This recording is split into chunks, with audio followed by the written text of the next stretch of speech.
एक पंडित जी थे। वो रोज घर घर जाकर भागवत गीता का पाठ करते थे। एक दिन उन्हें एक चोर ने पकड़ लिया और कहा, तेरे पास जो कुछ भी है मुझे दे दे। तब पंडित जी बोले कि बेटा, मेरे पास कुछ भी नहीं है। तुम एक काम करना, मैं यहीं पड़ोस के घर में जाकर भागवत गीता का पाठ करता हूँ। वो यजमान बहुत ही दानी लोग हैं। जब मैं कथा सुना रहा हूँगा, तुम उनके घर में जाकर चोरी कर लेना। चोर मान गया। अगले दिन जब पंडित जी कथा सुना रहे थे, तब वो चोर भी वहाँ आ गया। तब पंडित जी बोले कि यहाँ से मीलों दूर एक गांव है, वृंदावन। वहाँ पर एक लड़का आता है जिसका नाम कान्हा है। वो हीरों जवाहरातों से लदा रहता है।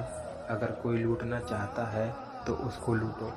वो रोज़ रात को उस पीपल के पेड़ के नीचे आता है जिसके आसपास बहुत सी झाड़ियाँ हैं। चोर ने ये सुना और खुशी से वहाँ से चला गया। वो चोर अपने घर गया और अपनी बीवी से बोला कि आज मैं एक कान्हा नाम के बच्चे को लूटने जा रहा हूँ। मुझे रास्ते में खाने के लिए कुछ बांध कर दे दो। पत्नी ने कुछ सत्तू उसको दे दिया और कहा कि बस यही है जो कुछ भी है। चोर वहाँ से ये संकल्प लेकर चला कि अब तो मैं उस कान्हा को लूट के ही आऊँगा। वो पैदल टूटे चप्पल में ही वहाँ से चल पड़ा। रास्ते में कान्हा नाम लेते हुए वो अगले दिन शाम को वहाँ पहुँचा जो जगह उस पंडित जी ने बताई थी। अब वहाँ पहुँचकर उसने सोचा कि अगर मैं यहीं सामने खड़ा हो गया तो बच्चा मुझे देखकर भाग जाएगा, तो मेरा यहाँ आना बेकार हो जाएगा। इसलिए उसने सोचा, क्यों ना पास वाली झाड़ियों में ही छुप जाऊँ। वो जैसे ही झाड़ियों में घुसा, झाड़ियों के कांटे उसे चुभने लगे।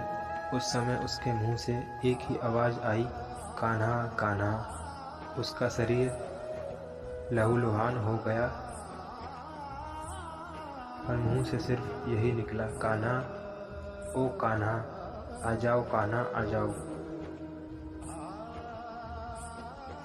अपने भक्त की ऐसी दशा देख के कान्हा जी चल पड़े। तभी रुक्मणी जी बोली कि प्रभु कहाँ जा रहे हो, वो आपको लूट लेगा। प्रभु बोले कि कोई बात नहीं, अपने ऐसे भक्तों के लिए तो मैं लुट जाना तो क्या मिट जाना भी पसंद करूँगा।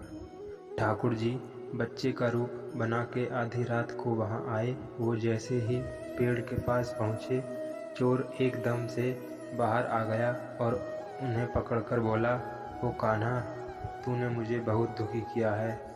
अब ये चाकू देख रहा है ना, अब चुपचाप अपने सारे गहने मुझे दे दे।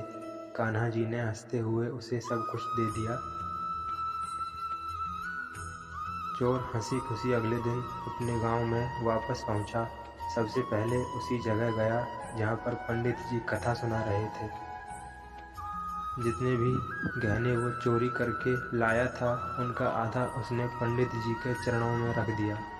जब पंडित जी ने पूछा कि ये क्या है, तब उसने कहा, आपने ही मुझे उस कान्हा का पता दिया था ना, मैं उसको लूट के आया हूँ और ये आपका हिस्सा है। पंडित जी ने सुना तो यकीन ही नहीं हुआ। वे बोले कि मैं इतने सालों से पंडिताई कर रहा हूँ, वो मुझे आज तक नहीं मिला। तुझ जैसे पापी को कान्हा कहाँ से मिल सकता है।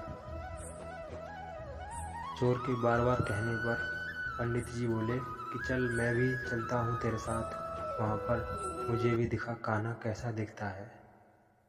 और वो दोनों चल दिए। चोर ने पंडित जी को कहा कि आओ मेरे साथ यहाँ पे छुप जाओ। दोनों का शरीर लहूलुहान हो गया और मुंह से बस एक ही आवाज़ निकली, कान्हा कान्हा, आ जाओ।